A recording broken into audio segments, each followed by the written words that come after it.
Welcome to the world of Wystie. This is the Rose of Cassiterite House.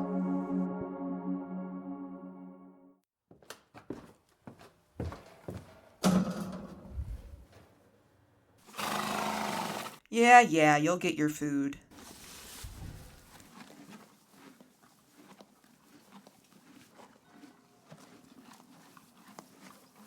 You are quite the beautiful horse.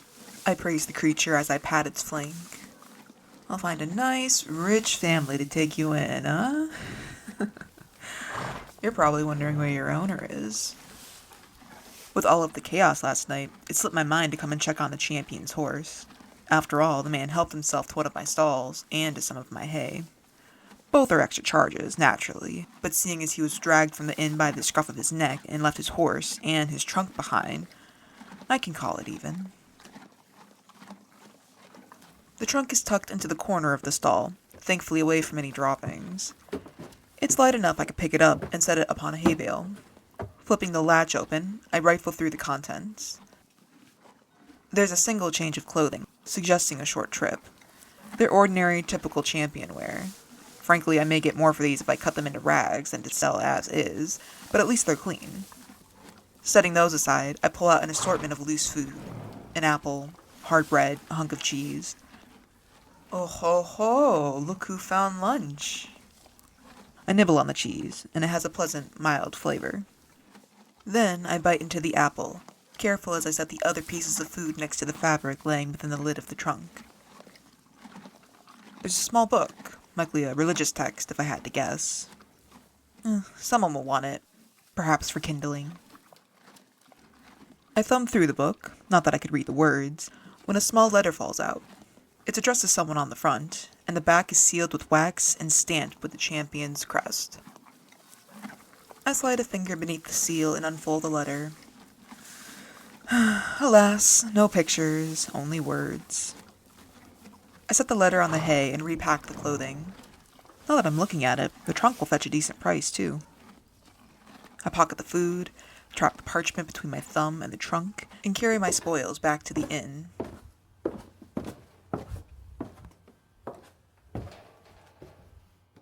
Little help? I call from the stoop, and a patron opens the door. It's one of my barflies, a tourmaline guard, and he follows me as I set my items upon the counter.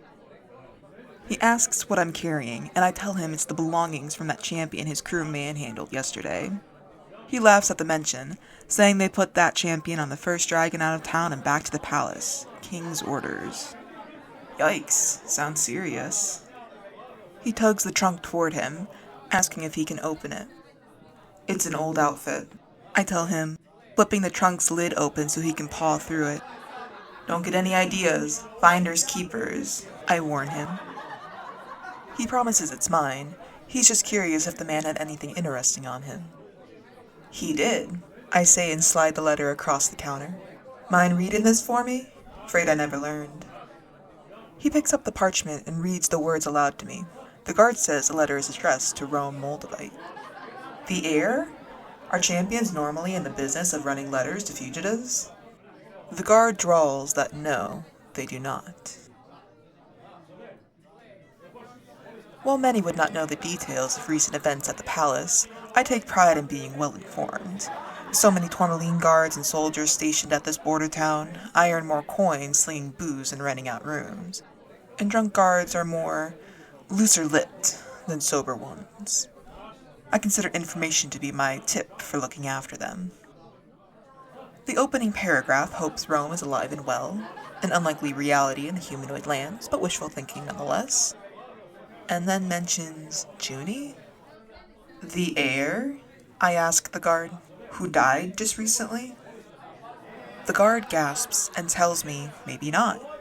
He reads from the letter that the writer and Juni schemed together, faking her death and requesting Rome to return so the pair could flee to the neighboring Diamond Kingdom. Apparently all of the arrangements have already been made. The letter is signed Lawrence.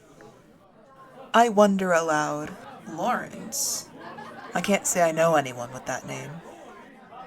The guard folds the letter and grasps it firmly, telling me he'll need to report this information to the head guard. I wave him off.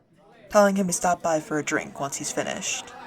I'll need to ply him with the strong stuff tonight, so he'll spill every last detail of such a deliciously scandalous story.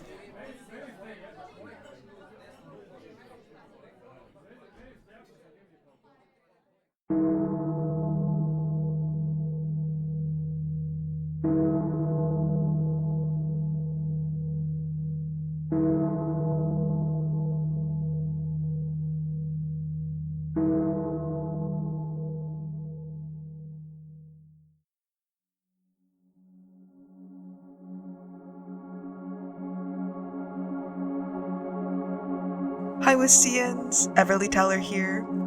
Thank you for listening to this episode. If you liked what you heard, please subscribe to follow along. Don't forget to like and leave a comment. Additionally, if you're a fan of fantasy, and especially romantasy, subscribe for free to my Patreon to read weekly chapter releases of my web novels, and for bi-weekly releases of my audiodrama podcast. Together, we'll explore the corners of the magical world of Wystie through narration, print, recovered artifacts, and more.